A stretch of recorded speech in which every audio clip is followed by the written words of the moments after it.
కే చరణ్.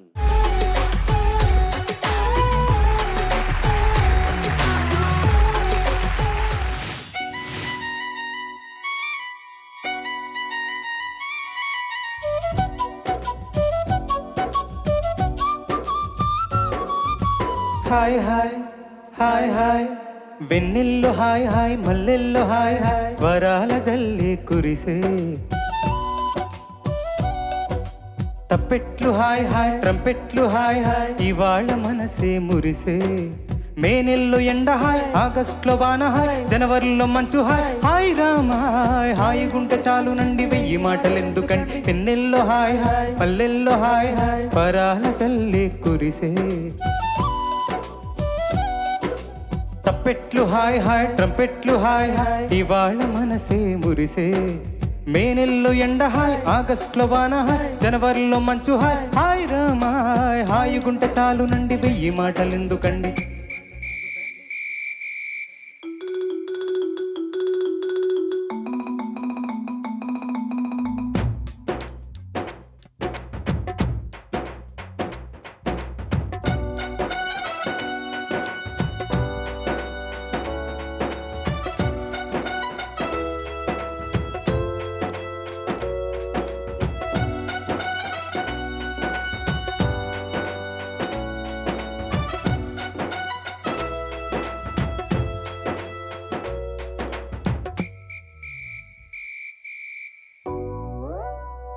కనుల ఎదుట కలల ఫలము నిలిచినది తందాన సుధ చిందేనా కనులు కనని వనిత ఎవరు మనకు ఇక తెలిసేనా మది మురిసేనా తనను ఇక ఎల్లాగైనా కళ్ళారానే చూడాలి తనను మరి కల్లోనైనా ఎల్లోరాతో ఆడాలి మధురలలన మదన కలన కమల వదన కమల సదన మదికి తరమ చిలిపితనమ చిత్రమైన బంధమాయ అంతలోన అంతులేని ఉన్న అంతమంటూ ఉన్నదేనా వెన్నెల్లో హాయ్ హాయ్ మల్లెల్లో హాయ్ వరాల చల్లి కురిసే తప్పెట్లు హాయ్ హాయ్ ట్రంపెట్లు హాయ్ హాయ్ ఇవాళ మనసే మురిసే మే నెల్లో ఎండ హాయ్ ఆగస్టులో వాన హాయ్ జనవరిలో మంచు హాయ్ హాయ్ రామ హాయ్ హాయి గుంటె చాలు నండి వెయ్యి మాటలు ఎందుకండి.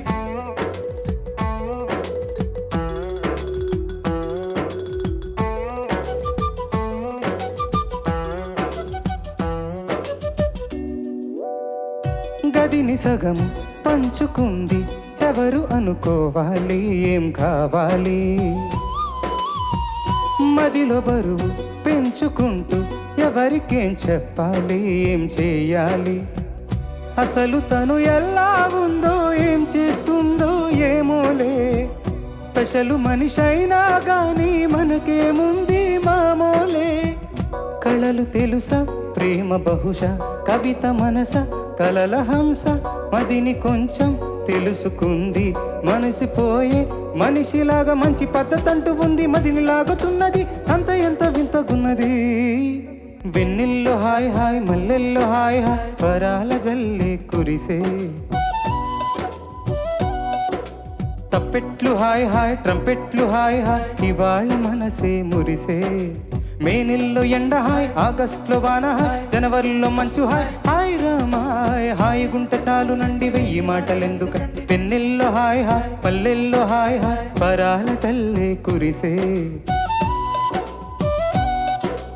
తప్పెట్లు హాయ్ హాయ్ ట్రంపెట్లు హాయ్ హాయ్ ఇవాళ మనసే మురిసే మే నెల్లో ఎండ హాయ్ ఆగస్టులో వాన హాయ్ జనవరిలో మంచు హాయ్ హాయ్ రామ హాయ్ ఛాయి గుంటె చాలు నండి వెయ్యి మాటలు ఎందుకండి. కటకం సార్ పాట అయిపోయిందా? అయిపోయింది సార్. ఇంకొక లాస్ట్ పల్ల ఉంది కదా, దీని తర్వాత లాస్ట్ పల్ల లేదా? ఇదే లాస్ట్. లేదు సార్, ఇదే లాస్ట్ సార్. కాదుగా, చప్పట్లు హాయ్ హాయ్ కామెంట్లు హాయ్ హాయ్ పాయింట్లు బాగా మెరిసే అని అంటే తప్ప పాట అయినట్టు కాదు సార్. మిగతా పాట మేము కంటిన్యూ చేస్తాం, అంతే కదండి? అంతే అండి. ఇప్పుడు ఒక సంగీత దర్శకుడికి ఒక స్టైల్ ఉంటుంది కదా సార్.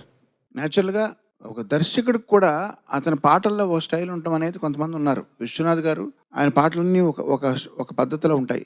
వినగానే ఇది విశ్వనాథ్ గారి పాట ఏమో అని గుర్తుపట్టచ్చు. అదే కోవకు చెందినవారు వంశీ గారు. సో వంశీ గారు ఇళయరాజా గారితో ఎంత పనిచేస్తారో చక్రితో కూడా అంతే పనిచేశారు.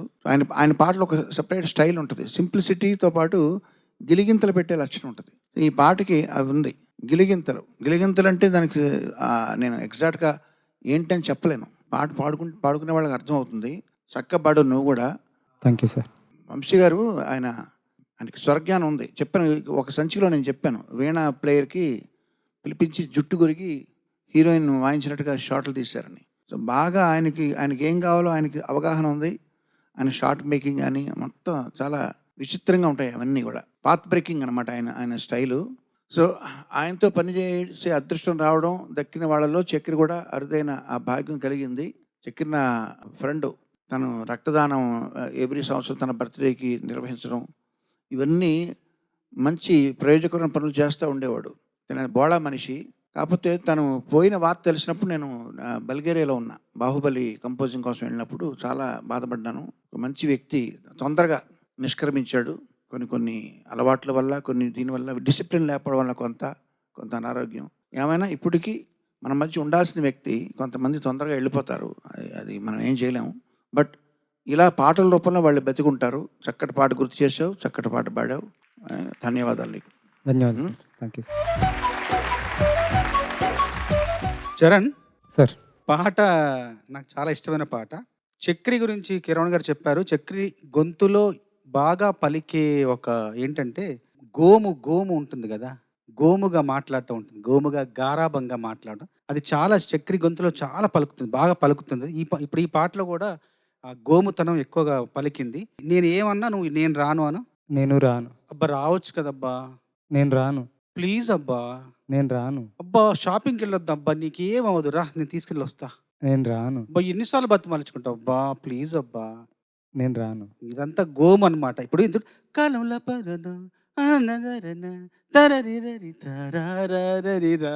అంతా బాణి స్వరపరచడమే గోముగా. అసలు అంతా ఈ పాట అంతా నాకు చక్రి ఎలా మాట్లాడతాడు, చక్రి ఎలా అంటే తన ప్రవర్తనలో కూడా ఎదుటి వాళ్ళపైన చూపించే ప్రేమ, గారాభం, అదంతా కూడా నాకు ఇప్పుడు అన్నీ గుర్తుకొస్తున్నాయి. ఈ పాటలో మొత్తం చక్రి గొంతంతా ఆయన మనస్సే, ఆయన మనస్తత్వమే.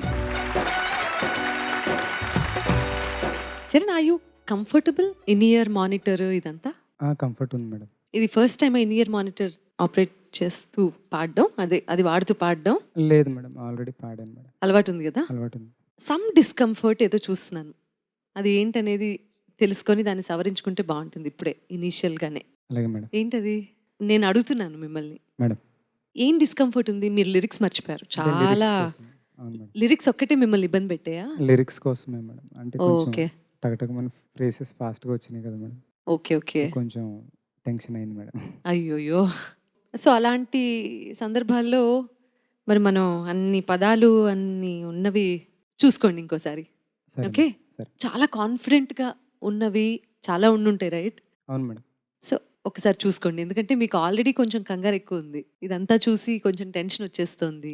దాన్ని అక్కడ కంట్రోల్ చేయడం అనేది చాలా కష్టం. సో కాస్త చూసుకోండి. ఇంకొంచెం కాన్ఫిడెంట్గా ఉండొచ్చు, ఇంకొంచెం నవ్వుతూ పాడొచ్చు. ఇవన్నీ కూడా అంటే లిరిక్స్ గుర్తుండి, ట్యూన్ గుర్తుండి, శృతిలో పాడుతున్నామన్న కాన్ఫిడెన్స్ చాలు ఎగ్జామ్ పాస్ అవ్వడానికి అక్కడ. అవును మేడం. సో ఇవి బేసిక్స్ కాబట్టి ఒకసారి ఆలోచించుకొని నిర్ణయం తీసుకోండి ఫర్దర్ రౌండ్స్లో. Okay madam. బాగా పాడా. All the best. Thank you sir.